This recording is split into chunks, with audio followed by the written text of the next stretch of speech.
All right, so setting off in the 2022 Honda Passport Trailsport, as you can see here on the seat in this bronze embroidered headrest. It's very nice. All right, let's take it out and go for a drive. This gear selector is so funky, and I've got to say right off the bat, I am not a fan. I don't get it. It takes up so much space. There's a million buttons. It's not easy to like just look. It's not like intuitive to really use. You have to like look down, and anyway, I don't know why it has to take up this massive space down here by the cup holders. I feel like they could have just integrated something on the dash or just a traditional stock, or I don't know. I'm not a fan of the gear selector buttons, but your mileage may vary. You might like. Here we go, 280 horsepower, 3.5 liter V6 going up this hill. And it's okay. It's fine. It's good. You know, it has enough power to get you where you're going on the trails for your trail sport. So the Passport is basically a Pilot that's had the end chopped off, and it's been lifted, especially here in the trail sport. You've got fender flares, smaller wheels, larger, more aggressive trail sporty tires from Firestone, interestingly enough. I don't remember the last time I saw Firestone tires on a vehicle, but that's what Honda's gone with here, the Trail Sport trim. This one tops out at about almost $52,000, which, to be honest with you, I'm pretty surprised that it costs that much. There's a lot of tech and luxury features that are, I think, missing for that price point. There's no 360 camera, no ventilated seats, no heads-up display, just to give you a sampling of some of the top features I think that are missing here for the price. But you do get something that's a little more capable off-road, a little more rugged.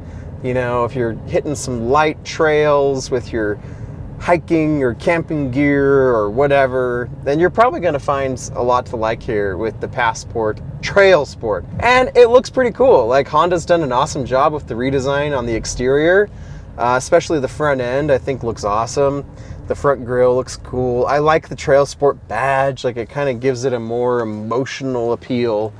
And yeah, it's been a nice week of this Passport Trailsport.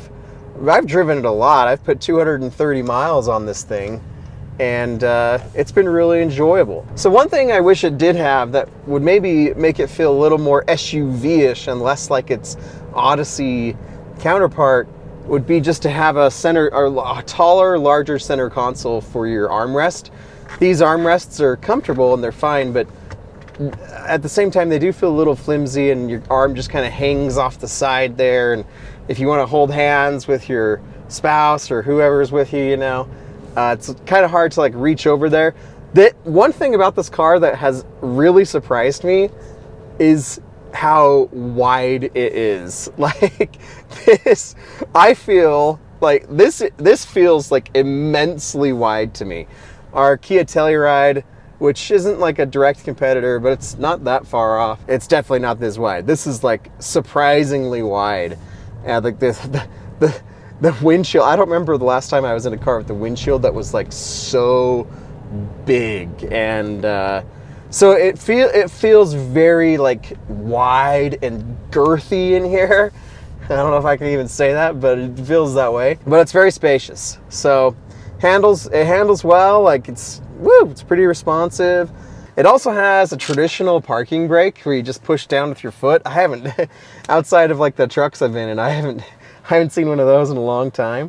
One thing to be aware of, I'm just kind of like rapid firing here. But one thing to be aware of too is if you hit this economy mode, this eco mode over here with this green button, it will really cut down your power and it will really cut down your air conditioning output. And so on those hot days when you want maximum air conditioning, make sure that the eco mode is not engaged, because when I was first driving this, I was like, holy cow, the air conditioning is terrible and the power is horrible. And then I pressed that button and it went off eco mode and it was a lot better. But just to be aware, on those hot days, you're gonna want that eco mode off. So here it is, the 2022 Honda Passport Trailsport. As you can see there on the front grille, Trailsport, which means you have the cool one, you have the off-road one, you've got the one that can go on trails and have lots of fun. It's got a nice side profile. It definitely looks more rugged than the Pilot, and overall I think it has a nice shape. White wouldn't be my color. I think I'd put it in something a little more interesting, but here's your Trailsport badge. Very cool. Your Firestone tires, which kind of just makes me chuckle. I just haven't seen Firestones in forever. I wasn't even sure if they were still making Firestone tires. There you have it. Again, $52,000. And whether that is worth it is going to totally be up to you. So coming in and looking at the interior, these seats are very comfortable. They're nice and soft and squishy. I like the leather. They are perforated, which is good. My back still does get sweaty. I wish they were ventilated. And then here are those armrests. They're adjustable. They do feel a little flimsy, and as you can probably tell, it's a little difficult to reach all the way over.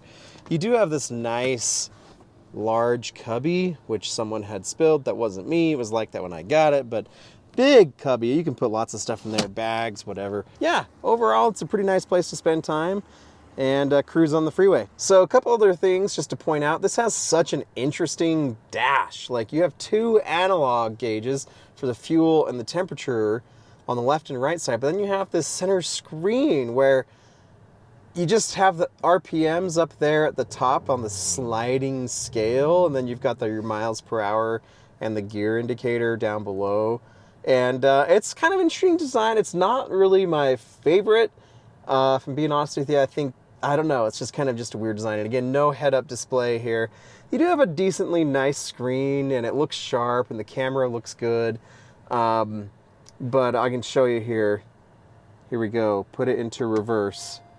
Just look at the real estate that this takes up. It's just tons of space, and your cup holders are, this I feel like could be better designed. But you have a nice camera, looks sharp, looks good. You can check your different views here. There we go, straight down, that's pretty cool. And then back to the standard one. You also have a wireless charging pad, which works most of the time, but it's also interesting because you don't have wireless Apple CarPlay, so you just plug in your phone anyway, and it gets charged. But you have your traditional cigarette outlet there, heated seats, nothing ventilated. I like these buttons okay, it's fine, and no panoramic sunroof either. Wow, can't talk. No panoramic sunroof either.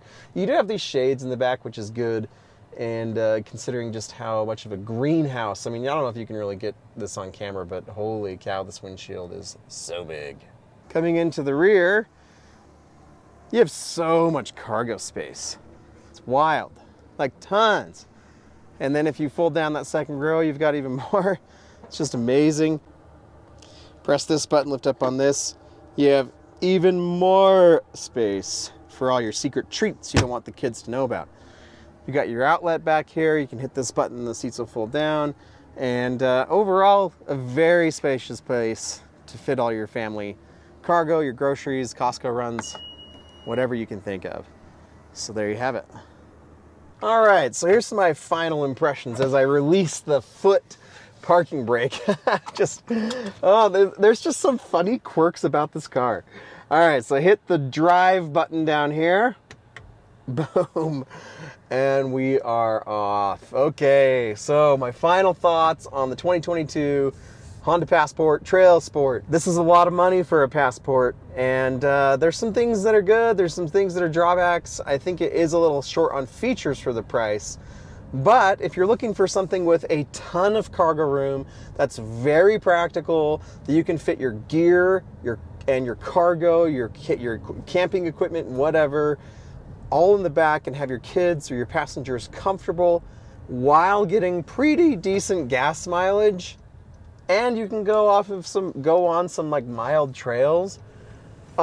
This is a pretty cool buy, and I think it's awesome that Honda did this, made something interesting out of their Passport lineup instead of the Passport was already cool, and what I mean is just made it even more interesting. Let's make this more of a traily, off-roady kind of thing, and so if those things are appealing to you, then I think you're going to find a lot to like here, and you should definitely go check one of these out.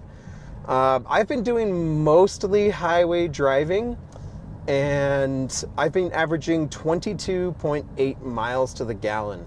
I believe this is rated at 19 miles per gallon in the combined driving scenario, and up to 24 on the freeway.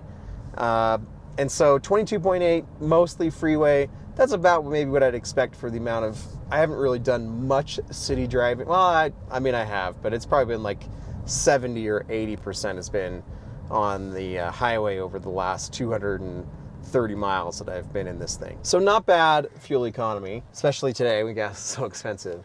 Let's see how this thing accelerates.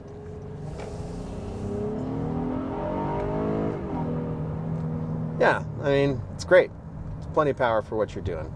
You know, 280 horsepower, runs 3.5 liter V6, and it's a Honda. You know it's just going to run. There's no turbo here or anything like that. And so if you can get over some of like the little quirks about it, I think you're going to be pretty darn happy. So huge thanks to Honda for sending this out. I'm a huge Honda fan. As I've mentioned in the past, I've owned many Hondas and Acuras, and so it's cool to see Honda like just doing cool things, and because they've always done really interesting things that I've enjoyed driving and even owning. And I think the Passport Trailsport is another very cool entry into their lineup. So anyway, thanks for watching, everybody, and please subscribe, comment below, let us know if you bought one of these or you're considering it, or if you have any questions. I'm happy to chat, and we'll talk to you soon. See ya.